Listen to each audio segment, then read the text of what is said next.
हाँ गुरु, आज हम बात करने वाले हैं जुत्सु काइसेन के सीजन 3 के रिलीज डेट के बारे में, जिसके ऊपर एक बहुत बड़ी अपडेट निकल के आ रही है। और नारुतो शिपन के हिंदी के भाई डबिंग के ऊपर भी एक बहुत बड़ी अपडेट निकल के आ रही है। और उसके साथ साथ भाई साहब हमारे ड्रैगन बॉल के ऊपर भी अपडेट निकल के आ रहा है। एनिमे टाइम्स के कुछ न्यू हिंदी एनिमेस भी हमारे सामने निकल के आ चुकी है। बहुत सारे एनिमे अपडेट्स निकल के आ रहे हैं। तो हाँ गुरु, करिए इस वीडियो को शुरू। गुरु, जो हमारा पहला अपडेट निकल के आ रहा है वो निकल के आ रहा है Lord of the mysteries anime के ऊपर। तो हाँ गाइस, इस एनिमे की जो प्रोडक्शन है वो कंप्लीट हो चुकी है। और भाई लोगों, आप लोगों को इसके अंदर कुल मिला के 12 से 13 एपिसोड देखने के लिए मिलने वाले। और जून के महीने में, यानी कि आप लोगों को अगले महीने में ये एनिमे भाई साहब वॉच आउट, यानी कि भाई साहब ओटीटी प्लेटफॉर्म के ऊपर स्ट्रीम होते हुए नजर आएगा। यानी कि जून के महीने में ये आने वाला है और एक जबरदस्त एनिमे होने वाला है, जिसके अंदर आप लोगों को बहुत कुछ चीजें देखने के लिए मिल जाएगी। बात की हमारे दूसरे एनिमे के बारे में, तो गुरु ये निकल के आ रहा है एक न्यू एनिमे के ऊपर, जिसका नाम होने वाला है does it count if you lose your virginity to ये रोबोट। हाँ गाइस, इस एनिमे का भी एनिमे अडाप्टेशन, यानी कि इस एनिमे को अनाउंस कर दिया गया है। और इस एनिमे के अंदर हम लोगों को एक रोबोट और एक लड़की को दिखाया जाने वाला है, जिसके अंदर इन दोनों का रोमांस देखने को मिलेगा। जिसके अंदर लड़की क्या अपना वर्जिनिटी खो देगी, क्या क्या हम लोगों को देखने के लिए मिलेगा, ये आने वाले वक्त में पता चल जाएगा। और आप लोगों को इस साल के अंत तक के एनिमे देखने के लिए मिल सकता है। और एक्चुअली इस एनिमे के अंदर आप लोगों को बहुत सारी कॉमेडी भर भर के देखने के लिए मिलेगी। अब देखो, आप लोगों को कॉमेडी के साथ कुछ वो वाले सीन्स भी देखने के लिए मिलेंगे, जिसके अंदर भाभी भैया कैसे है कि जो हमारे दूसरे एनिमे अपडेट के बारे में, तो गुरु ये निकल के आ रहा है नारुतो के एक थीम पार्क के ऊपर। तो हाँ गाइस, इन फ्यूचर यानी कि 2026 के अंदर आप लोगों को फ्रांस के अंदर नारुतो का एक थीम पार्क, मतलब भाई थीम पार्क जो है ना, वो ओपन होते हुए नजर आएगा बोल के बहुत बड़ी अपडेट निकल के आ रही है। और एक्चुअली इस थीम पार्क के अंदर आप लोगों को हमारे लीफ विलेज की बहुत सारी चीजें देखने के लिए मिलेंगी और बहुत सारे कैरेक्टर्स के स्टैचूज देखने के लिए मिलेंगे। हाँ, रामेन शॉप, बहुत सारी चीजें इसके अंदर हम लोगों को देखने के लिए मिलने वाला है। लाइक जापान के अंदर एक थीम पार्क है, वैसे आप लोगों को फ्रांस के अंदर एक थीम पार्क देखने के लिए मिल जाएगी। कि जो हमारे दूसरे एनिमे अपडेट के बारे में, तो गुरु ये निकल के आ रहा है ड्रैगन बॉल की तरफ से। तो हाँ गाइस, ड्रैगन बॉल ने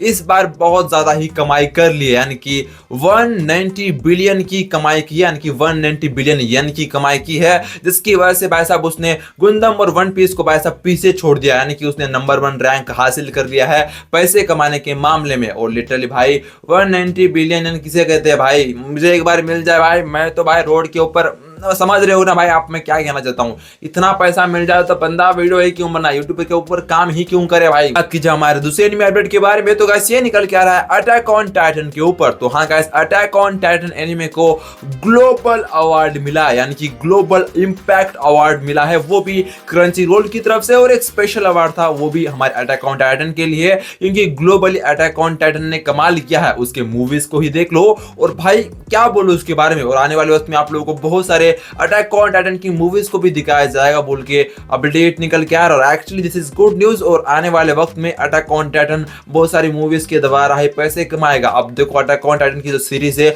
वो खत्म हो चुकी है, लेकिन भाई मूवीज तो कभी खत्म नहीं होगी ना। और उसके साथ साथ हमारा और एक अपडेट भी निकल के आ रहा है, वो है सोलो लेवलिंग के ऊपर। तो आप लोगों को मैंने कल बताया था कि सोलो लेवलिंग ने एनिमे ऑफ द ईयर का अवार्ड जीत लिया है, लेकिन उसके साथ साथ सोलो लेवलिंग ने और 8 क्रंची रोल के अवार्ड्स को भी जीता है। भाई सोलो लेवलिंग ने कमाल का रिकॉर्ड बनाया है, जहां वो एनिमे ऑफ द ईयर का भी अवार्ड जीता है, 8 डिफरेंट भाई साहब क्रंची रोल के अवार्ड्स को भी जीता है। तो भाई सोलो लेवलिंग ने कमाल कर दिया है। लेकिन सोलो लेवलिंग जो है ना, वो बहुत बड़ा ब्रेक ले चुका है, यानी कि 2028 में ही उसका सीजन 3 हम लोगों को देखने के लिए मिलेगा। बात की जाए हमारे दूसरे एनिमे अपडेट के बारे में, तो गुरु ये निकल के आ रहा है जुत्सु काइसेन के सीजन 3 के ऊपर। तो हाँ गाइस, जुत्सु काइसेन के सीजन 3 का जो रिलीज डेट है उसके ऊपर हम लोगों को एक बहुत बड़ी अपडेट जो है ना गाइस, जुलाई 3 को मतलब मिलने वाली है बोल के बहुत बड़ी अपडेट निकल के आ रही है। यानी कि जुलाई 3 को आप लोगों को जुत्सु काइसेन के सीजन 3 का एक ट्रेलर देखने के लिए मिल सकता है और इसका एक बहुत बड़ा अनाउंसमेंट भी हम लोगों को देखने के लिए मिल सकता है बोल के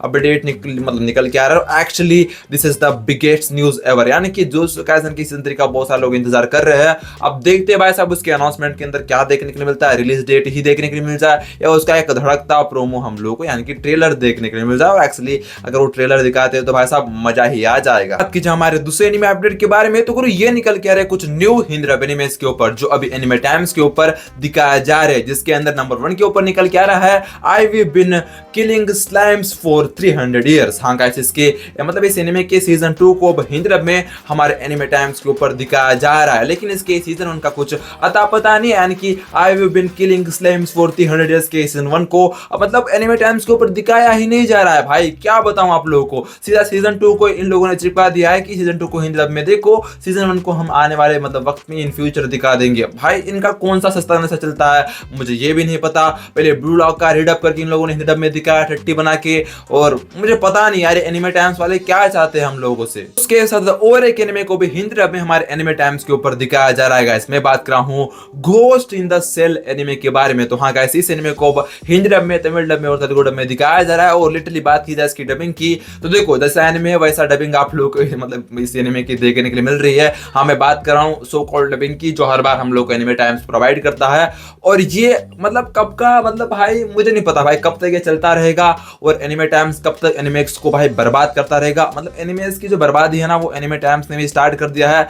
और इंडिया के अंदर आने वाले वक्त में लोग जो है ना टॉक्सिक डबिंग को भी प्रोफेशनल डबिंग मानना शुरू कर देंगे। अब बात कर लेते हैं हमारे लास्ट एनिमे अपडेट के बारे में। तो गुरु ये निकल के आ रहा है नारुतो शिपन के हिंदी डब के न्यू एपिसोड्स के ऊपर। तो हाँ गाइस, इसकी डबिंग के ऊपर एक बहुत बड़ी अपडेट निकल के आ रही है, यानी कि आने वाले वक्त में आप लोगों को नारुतो शिपन के हिंदी डब के ऊपर बहुत सारे कैरेक्टर्स की जो है ना वॉइसेस चेंज होती हुई नजर आएगी बोल के अपडेट निकल के आ रहा है। बहुत सारे डबिंग आर्टिस्ट आप लोगों को चेंज होते हुए नजर आएंगे। और गाइस डबिंग के अंदर डिले इसकी वजह से ही हुआ था, मेरे ख्याल से ये अपडेट भी निकल के आ रहा है। आप देखते हैं आने वाले वक्त में किस तरह से इसकी डबिंग चेंज होती है।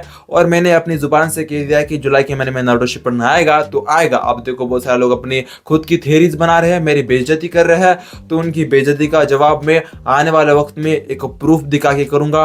और तुम्हारी एमकीसी बीकीसी जो तुम कर रहे हो ना कर्ण बॉस के अंदर, वो तुम्हें ही मिलेगा वापस से।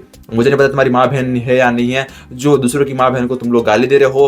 अब आपका क्या कहना है इसके बारे में कर्ण बॉस के अंदर जरूर से बता दीजिएगा। वीडियो को लाइक करके चैनल को सब्सक्राइब करके उस घंटे को भी जरूर से दबा दीजिएगा। मुझे इंस्टाग्राम के ऊपर फॉलो नहीं किया तो मैंने डिस्क्रिप्शन के अंदर लिंक दे रखा है। मिलते रहेंगे ऐसे इंटरेस्टिंग वीडियोस के अंदर। जय हिंद, वंदे मातरम, दत्ते भाइयों।